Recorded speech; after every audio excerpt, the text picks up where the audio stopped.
আসসালামু আলাইকুম। নতুন ভিডিওয় সবাইকে আমন্ত্রণ।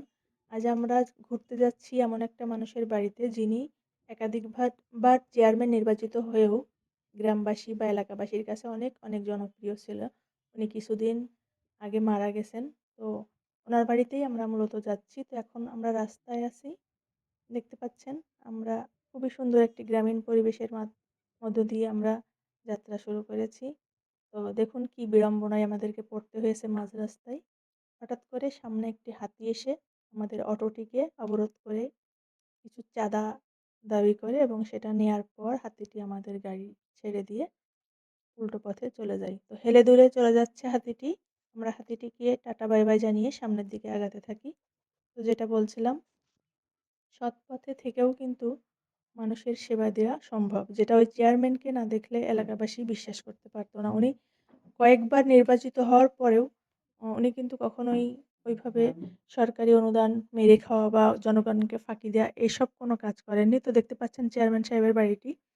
আপনারা হয়তো যারা বাড়িটি দেখে মনে করছেন যে অত্যাধুনিক ব্যবস্থার মাধ্যমে বাড়িটি তৈরি হয়েছে, তারপরেও উনি কিভাবে সৎ ছিলেন। আসলে বাড়িটির পিছনে উনার মেয়ে এবং ছেলে অনেকেরই কন্ট্রিবিউট ছিল, যেটা এলাকাবাসী বা উনার পারিবারিক যেসব আত্মীয়স্বজন বা গ্রামবাসী, এলাকাবাসী আছে সবাই জানে।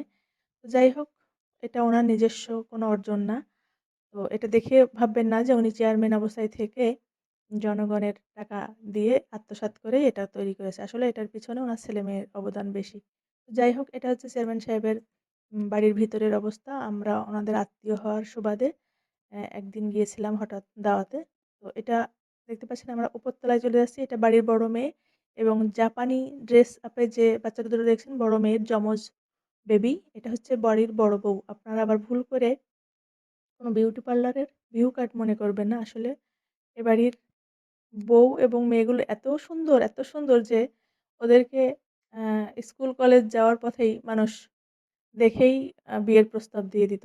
তো যাই হোক, এটা হচ্ছে উপরতলার একটি বেডরুম, যেটা জানলা দিয়ে স্বচ্ছ এবং খুব খোলামেলা পরিবেশে তৈরি করেছে। জানলা দিয়ে নিচের পরিবেশ দেখতে পাচ্ছেন। তো যেহেতু বাসায় কেউ থাকে না, ওনার ছেলেমেয়েরা সবাই দেশের বাইরে থাকে।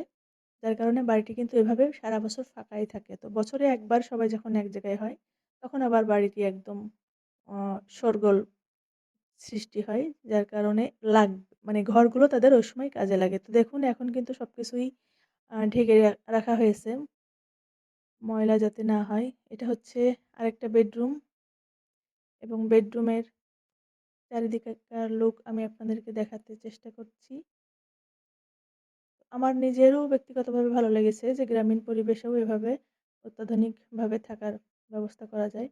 এটা হচ্ছে দেখুন আধুনিক ওয়াশরুম, যেটা ভেতরে কোনো কিছুরই কমতি নেই।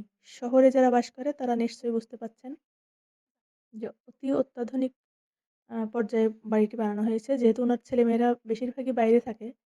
আ বেশিরভাগ বলতে সবাই বাইরে থাকে। তো সেই হিসাবে ওরা স্বাচ্ছন্দ্যতা যাতে থাকতে পারে গ্রামীণ পরিবেশেও, সেইভাবে বাড়িটিকে তৈরি করেছে। তো আমার খুব ভালো লেগেছে বাড়িটির। এটা হচ্ছে বাড়ির বড় ছেলে। এটা বড় ছেলের বেডরুম। যাই হোক, উপরতলা উপরতলার যে রুমগুলো সবগুলোই প্রায় বেডরুম। তো দেখুন ব্যালকনিটা কত সুন্দর। আর ব্যালকনি থেকে বাইরে যে পরিবেশটা দেখতে পাচ্ছেন সেটা হচ্ছে ফলজ এবং সবজির বাগান। তো সবাইকে আবারও আমন্ত্রণ আমার পরবর্তী ভিডিও দেখার। ধন্যবাদ। আসসালামু আলাইকুম।